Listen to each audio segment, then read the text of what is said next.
DaVinci Resolve 21 introduces a brand new photo workflow with a dedicated page to organize, cull, develop, and grade your raw still images.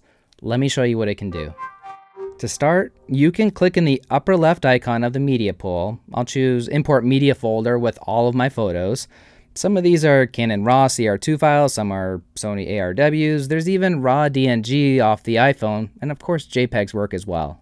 Next, you'll want to create an album. Drag photos from the media pool down to the photo album panel that's down below. You can just select a few if you want, or more likely, drag them all down to process like an entire photo shoot at once. Once they're on an album, you can close the media pool in the upper left to get more viewer space. You can navigate the photo album with just the up and down keys on the keyboard for fast navigation, and the album strip is kind of like a video timeline, but it's not, okay? It's only for photos. In fact, if you open this on the edit page, you're going to find it's locked. It has a gray playhead with no edit control. Albums are for the photo page, the fusion page, and the color page. Now back to the new photo page in Resolve 21. Now, a key takeaway here is that photo adjustments, one, they're non-destructively, but they're applied to the source in the media pool. What that means is if you do photo edits and then you use that photo in several video timelines, those adjustments are already done. They're linked across the whole project. If you're familiar with the idea of remote grades in the color page, it's really a similar concept. Photo inspector. In the upper right inspector, there's the raw controls for your raw images.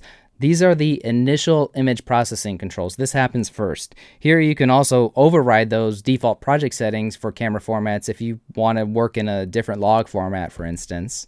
You'll also find familiar scopes to objectively evaluate things like balance, saturation, and contrast. The photo page section of the inspector has controls for your basic transform and crop controls, but more on that with the viewer controls coming up in a few minutes. There are source looks right here, which are stylized preset grades to get you started. And then below, you'll find the basic color and contrast adjustments.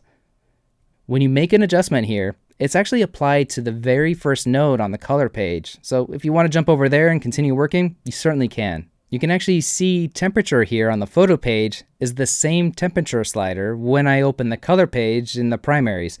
In fact, it's worth noting that you can apply your color workflow that you already know and love directly as nodes on the color page, and then freely hop back to the photo page for organization and culling.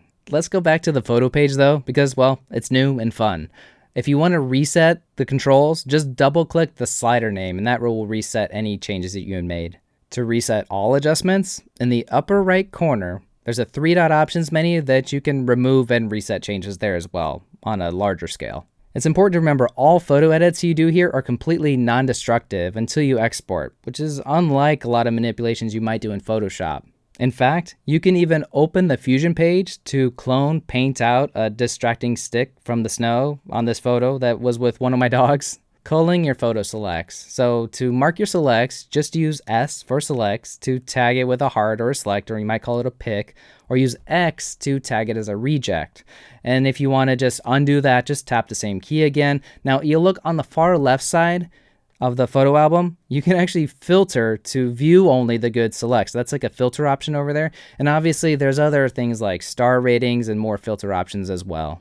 AI visual search. So this may completely remove the process of keywording for a lot of you. You have this new ability where you can select all the photos in your media pool, and then at the top of there, you click this new button that says AI clip analysis.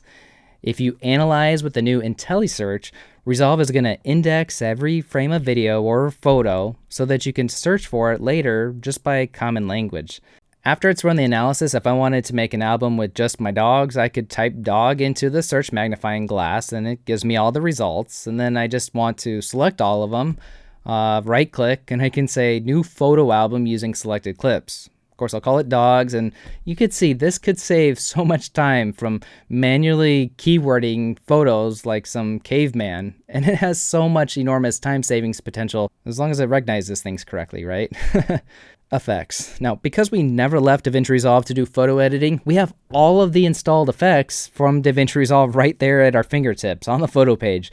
Click Effects Palette in the upper left and search for Film Look Creator. That's a good one. Drag it onto the image, and you'll have access to all of those familiar controls, like the beautiful film grain that's built into this effect. You can even add the lens flare effect and move it on screen. This opens up so many options to make those old photos feel new and probably a little bit more filmic. Crop and transform. The lower left of the viewer has a special tools control. Click it and you get these familiar on-image style kind of controls. I crop first, that's in the middle, so let's start there. There's a drop-down menu with some aspect ratio presets like 1:1 if you need to make it a square.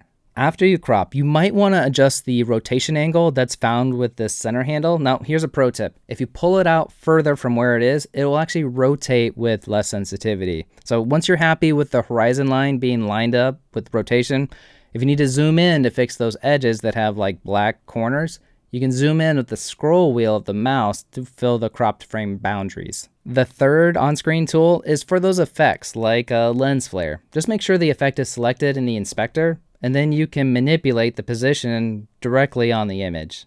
Finally, to exit those on-screen tools, click the tool slider icon in the lower left of the photo page viewer.